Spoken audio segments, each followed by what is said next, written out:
Hello and a very good evening. You're watching the news at 6 on Rajya Sabha television with me, Frank Pereira. Here are the headlines.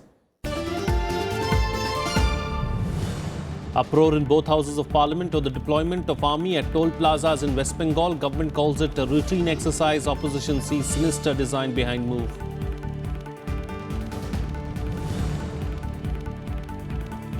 Demonetization row continues to resonate in parliament. Opposition insists on the Prime Minister's apology. Logjam once again paralyzes House proceedings.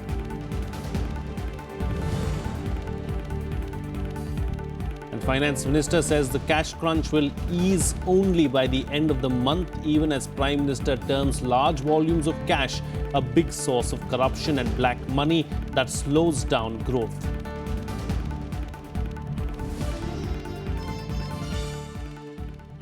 Well, the row over army taking over road toll plazas in West Bengal echoed in both houses of parliament today. In the upper house, the opposition members demanded a clarification from the government. The TMC alleged it was a move to create a fear psychosis and destabilize the West Bengal government. The charges were strongly refuted by the government, which termed the deployment an annual exercise. The issue of army deployment at toll plazas in West Bengal resonated in Rajya Sabha on Friday. Leader of opposition Ghulam Nabi Azad called it a serious issue, asking the government to clarify what prompted the move. TMC MP Sukhendu Shekhar Roy said it was an attempt to destabilize the state government. पूछे बगैर state government के chief minister को मालूम नहीं है, chief secretary को नहीं मालूम है, डीजीपी को नहीं मालूम है, पुलिस को नहीं मालूम है, एडमिनिस्ट्रेशन को मालूम नहीं, और स्टेट गवर्नमेंट्स के टोल प्लाजाज टेक ओवर करे स्टेट आर्मी, तो ये बड़ा अचंबा लगता है, आउट ऑफ द वे लगता है. हमें इसके पीछे क्या मंशा? वो बंगाल में इस तरह गैर कानूनी वजह से ये सेना तैनात करके वहां फियर साइकोसिस पैदा करना चाहते हैं. बंगाल की जनता ब्रिटिश से लड़े हैं और मोदी जी का तानाशाही के खिलाफ भी लड़ेगा. आर्मी आती है, लेकिन बंगाल के अंदर क्या हुआ है कि वहाँ की जो गवर्नमेंट है उससे परमिशन नहीं ली गई है और बिना परमिशन के वहाँ पर आर्मी को लगाया गया है. तो मैं समझती हूँ ये हमारे भारतीय संविधान में जो संघीय ढांचे का प्रावधान है, तो उसके ऊपर बहुत बड़ा ये हमला है. However, Minister of State for Defence Raj Bhavan termed the charges as baseless. He informed the House that such exercises by the army are always carried out in coordination with the local police. The exercise was earlier planned on 27th and 28th November 2016. The dates were changed to 30th November and 2nd December on a specific request by Kolkata Police due to Bharat Bandh on 20th November. Not satisfied with the minister's response, opposition members shouted slogans and trooped into the well of the House, leading to noisy scenes. With inputs from Vishal Daya and Panchanan Mishra, Bureau Report for Rajya Sabha TV. Well, the opposition raked up the issue in the Lok Sabha as well. In reply, Defence Minister Manohar Parrikar maintained that it was a routine exercise not unique to West Bengal. He further added that similar operations by the army were conducted last month in Uttar Pradesh, Bihar and Jharkhand. The row over army taking over road toll plazas in West Bengal echoed in Parliament on Friday. Defending the deployment, Defence Minister Manohar Parrikar said it was a routine exercise that has been happening in many states, including West Bengal, Assam, the Northeast and Bihar. In West Bengal, it was earlier scheduled for 28th to 30th of November, but on the recommendation of the police, it was shifted to 1st of December. Calling it political frustration, he said it was wrong to drag the army in politics. Traffic congestion के डर के कारण ये सब कार्यक्रम में joint inspection police के साथ भी की गई है. पुलिस के साथ कहाँ लगाना है, कैसा लगाना है, इसका जॉइंट एक्सरसाइज हुआ है. मुझे इस सदन को कहते हुए बहुत दुख हो रहा है कि इस प्रकार के सेना का रूटीन एक्सरसाइज को कंट्रोवर्सी बना लेना एक गलत है और indicates political frustration rather than correct aspect being pointed out. ये केवल पॉलिटिकल फ्रस्ट्रेशन है. Earlier, Trinamool Congress MP Sudeep Bandyopadhyay raised the issue in Lok Sabha and claimed that the state government had not been informed of this. Army has declared today in the morning, their authority, that they are making their routine exercise in Manipur, Assam, Arunachal, Nagaland, Meghalaya, Tripura, Mizoram and West Bengal, all the northeastern states. Even they have not the idea that West Bengal doesn't fall under the jurisdiction of northeastern regions. Madam, what I want to say, the people of the country have highest faith for the army. They fight for the country, they give their lives for the country. But why they are being used such for these purposes? Chief Minister Mamata Banerjee staged a dharna in the Secretariat demanding withdrawal of the army. The Trinamool Congress is even terming it a coup. With inputs from Pranav Goswami and Ravindra Shoran, Bureau Report for Rajya Sabha TV. Well, the issue of army personnel being deployed at various toll plazas in West Bengal spilled onto the streets of Kolkata today. MLAs of the ruling TMC demonstrated outside Raj Bhavan, accusing the centre of not informing the state government about the army movement. Both the army and the centre refuted the allegations, saying it was a routine annual exercise. Trinamool Congress MLAs protesting outside Raj Bhavan in Kolkata on Friday, demanding an immediate withdrawal of the army from all toll plazas across West Bengal. Carrying placards and posters, the TMC MLAs staged a protest march from the State Assembly to the Raj Bhavan, accusing the centre of trying to stage a coup against the state government. We have come here to lodge our protest on behalf of the Legislative Assembly. All MLAs, all ministers are there to lodge a complaint to the Honorable Governor that without the permission of the state government, how come the army be deployed in 18 places in 18 points? The army, however, strongly rebutted allegations that its personnel were deployed without informing the state government.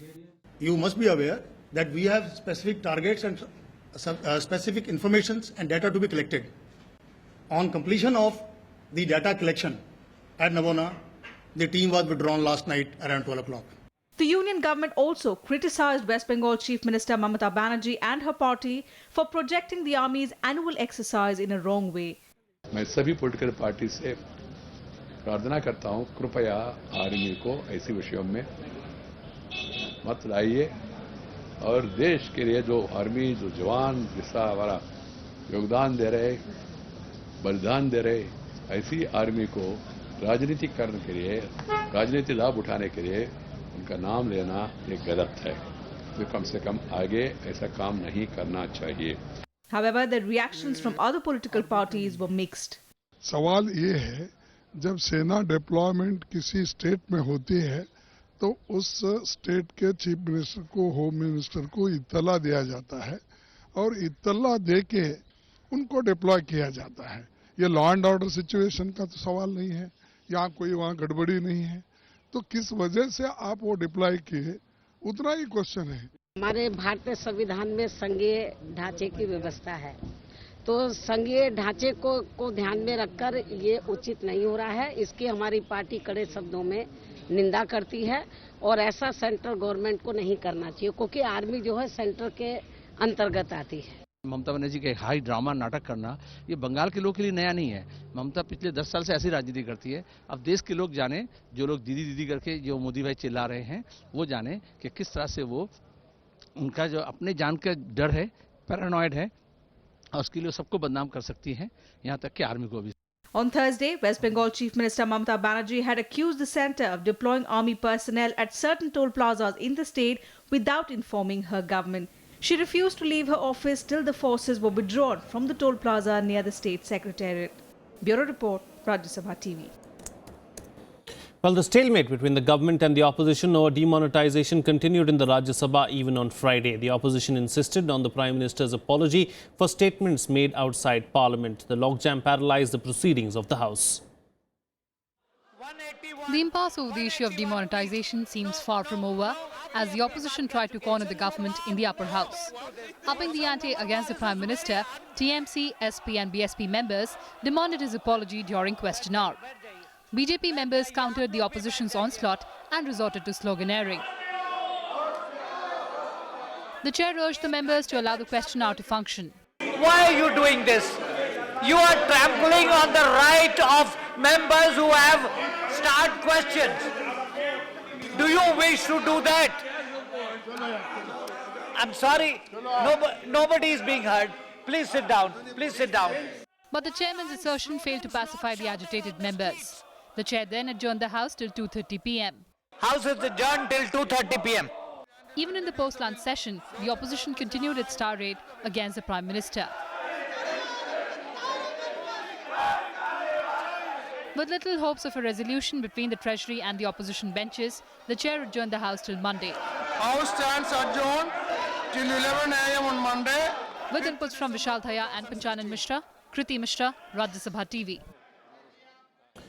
Her Congress Vice President Rahul Gandhi launched a blistering attack on the Prime Minister on Friday, terming the decision of demonetization a badly conceived and incompetently implemented experiment. He also raised questions on the NDA's government's policy vis-a-vis Pakistan. Party President Sonia Gandhi skipped the CPP meeting due to illness. Addressing the Congress Parliamentary Party meet on Friday in the absence of his mother and Party President Sonia Gandhi, Rahul Gandhi came down heavily on Prime Minister Narendra Modi. The Congress Vice President criticized the Prime Minister's decision of demonetization and said he has attacked the very foundation of Indian economy through this decision. जो भी सरकार घोषणाएं करती हैं बाद में सिर्फ वो मीडियाबाजी निकलती है, असलियत उल्टी निकलती है। चाहे नोटबंदी का ले लो, जनता त्राई कर रही, उन्होंने घोषणा कर दी और बाद में उन्हें सारे प्रावधान बदलने पड़े। खुद ही अपने रोज वित्त मंत्रालय नया नोटिफिकेशन देके जो प्रधानमंत्री के भाषण की घोषणाओं में गलतियां थी उनको सुधार रहा, तो इसका तो होमवर्क नहीं किया था। Rahul Gandhi also raised questions on the NDA government's policy vis-a-vis Pakistan. He also accused the Prime Minister of creating a political vacuum in Jammu and Kashmir, thereby giving space to terrorists to operate in the state. With Panchanan Mishra, Vishal Dhaya, Rajya Sabha TV. Well, it's time for a short break now, but news and updates will continue on the other side. Stay tuned. We'll be right back.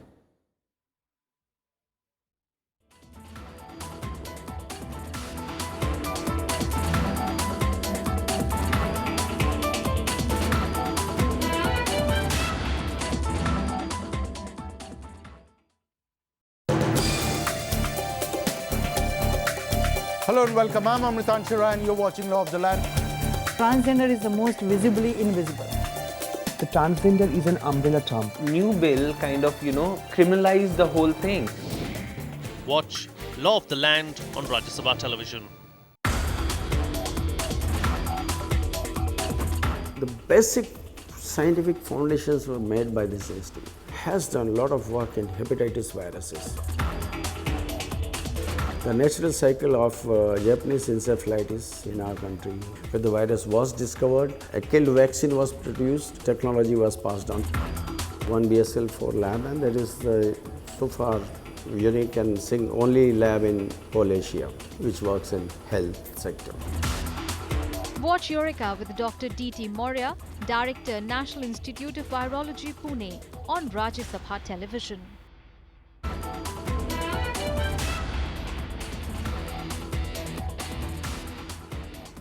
Welcome back. You're watching Rajya Sabha television. Well, Finance Minister Arun Jaitely has said that after the notes ban, India will have significantly less paper currency than before.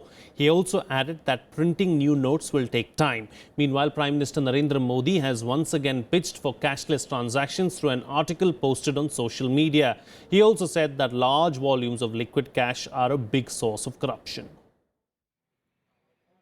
Prime Minister Narendra Modi has said that large volumes of cash are a big source of corruption and black money. In an article posted on social media, the PM said corruption slows down growth and takes a toll on the dreams of the poor and the middle class. He also appealed to the people to lead the change towards cashless transactions. Meanwhile, once again defending the government's move on demonetization, Finance Minister Arun Jaitly said, that the note ban will cause just 3 months of disruptions before yielding substantial benefits for the economy. Addressing the inaugural session of HT Leadership Summit 2016, he asserted that secure printing of new currency notes is a time-consuming exercise. That's a development which is for the much better. So the volume of formal trade, the volume of business, all this will grow in size, but the level of paper currency will shrink. The government also gave a stern warning to black money hoarders, saying people who are trying to convert black money won't be spared. Supply of 500 rupee currency notes will increase steadily in the coming days, and that will definitely considerably ease the situation and will help the customers and the members of the public.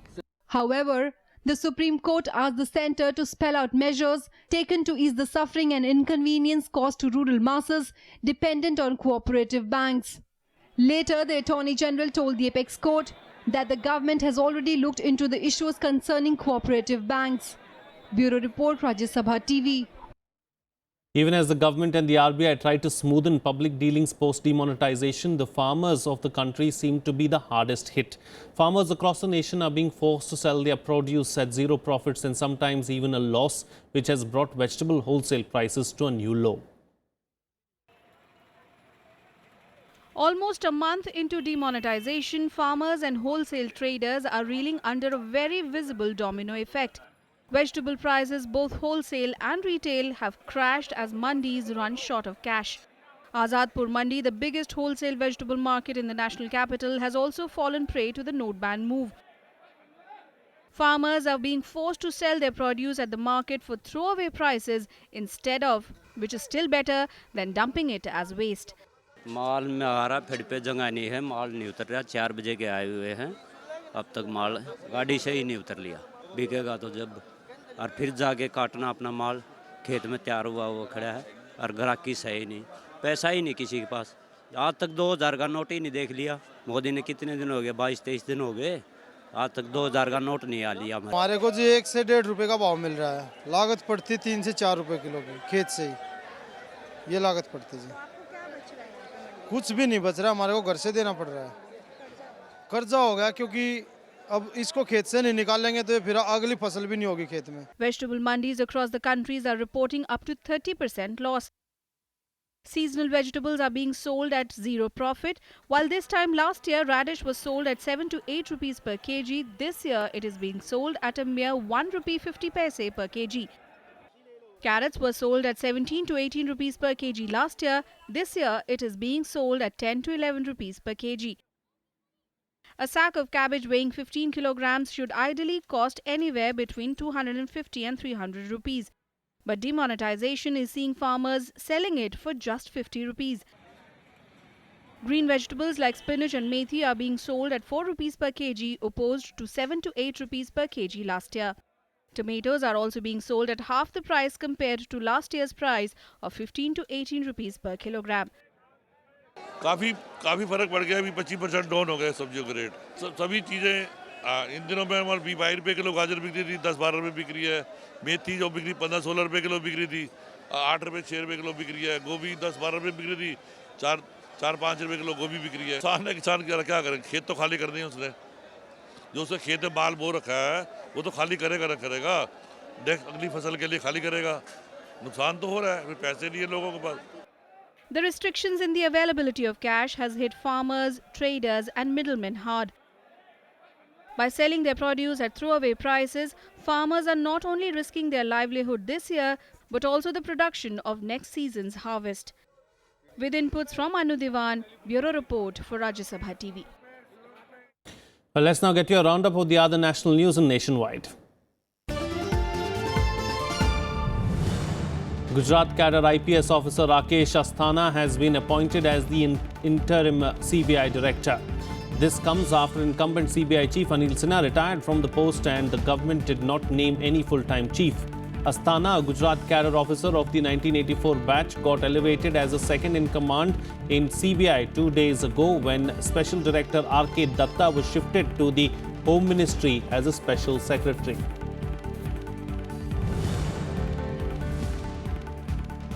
Cyclone Nada weakened into a deep depression and passed through the Karaikal coastal district with a speed of about 10 kilometers per hour early on Friday.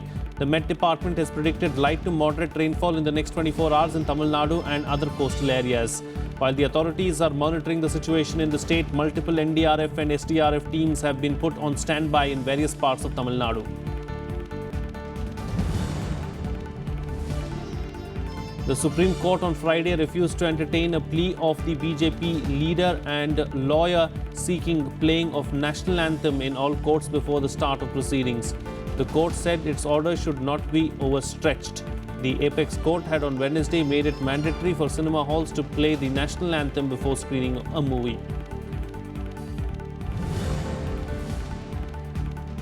A BSF Jawan was injured on Friday after Pakistani troops violated the ceasefire by firing on forward posts along the LOC in Rajouri. The condition of the Jawan is stated to be stable. This has been the second incident of sniper fire along the line of control from Pakistani side during the last 48 hours. An army JCO was injured under similar circumstances in Poonch district on Wednesday morning. Well, 50 days away from his inauguration, President-elect Donald Trump embarked on a thank you tour in the key battleground states that had ensured his surprise victory in the November polls. During the first leg of the tour, Trump spoke of his campaign promises and gave a hint of the economic and foreign policy Americans could expect under his administration. Trump also used the rally to announce his selection of Defense Secretary. US President-elect Donald Trump on Thursday hosted his first rally since winning the election. The first stop in this leg of his thank you tour through key battleground states was Indiana. Here he announced a deal with air conditioner maker Carrier to keep some 1,000 jobs in the country rather than move them to Mexico. He also warned US companies of consequences for outsourcing jobs overseas. Companies are not going to leave the United States anymore without consequences. Not going to happen. It's not going to happen. I'll tell you right now. We're losing so much. So one of the things we're doing to keep them is we're going to be lowering our business tax. Trump then addressed crowds at Cincinnati in the state of Ohio, which Trump won by nearly 9 points on election night. He sent a message of national unity and doubled down on his campaign promises of building a wall along the border with Mexico, to restrict Muslim immigration into the US and to repeal Obamacare. Trump also used the opportunity to name General James Mattis as his defense secretary. Mattis is a former US Marine who served in Iraq and Afghanistan. Known as Mad Dog, he was an outspoken critic of the Obama administration's Middle East policy, particularly on Iran. We are going to appoint Mad Dog Mattis as our Secretary of Defense. And he's our best. They say he's the closest thing to General George Patton that we have, and it's about time. It's about time. The thank you tour is another unconventional move for a president-elect who has delighted in pushing the boundaries of what is acceptable in American politics. The victory lap comes at the same time as Trump puts together his cabinet before his inauguration in January next year. Bureau Report, Rajya Sabha TV. Well, let's now bring you up to date with all the sports news you might have missed in Sports Beat. The BCCI has maintained its opposition to some of the reforms recommended by the Lodha Committee and will wait for the Supreme Court's verdict on the matter come December 5th. At a special general meeting in Delhi, the board did not take any decision on the recommendations, but the state associations have been told to keep a plan B ready in case the verdict is not favourable from the Apex Court. Ace Indian shuttler Saina Nehwal has exited the Macau Open Badminton Tournament. In the quarterfinals, Saina lost to unseeded Chinese player Zhang Yiman in straight games 12-21, 17-21. Saina had bowed out in the opening round of the China Open and made an exit in the last 8 stage at Hong Kong.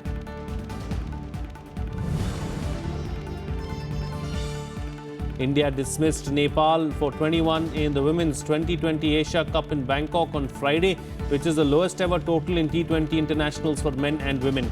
The previous lowest total was 39 scored by Netherlands' men's team in 2014. Notably, the previous lowest women's T20 international team score of 44 was made on Wednesday by Bangladesh in the same tournament.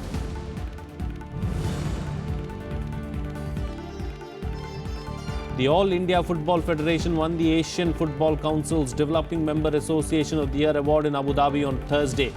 The award is given on the basis of organization of courses, seminars and competitions, grassroots, youth development and women's programs and special projects. In 2014, AIFF had earlier won the AFC President's Recognition Award for grassroots football. That's it on this edition of the Bulletin. Have a good evening.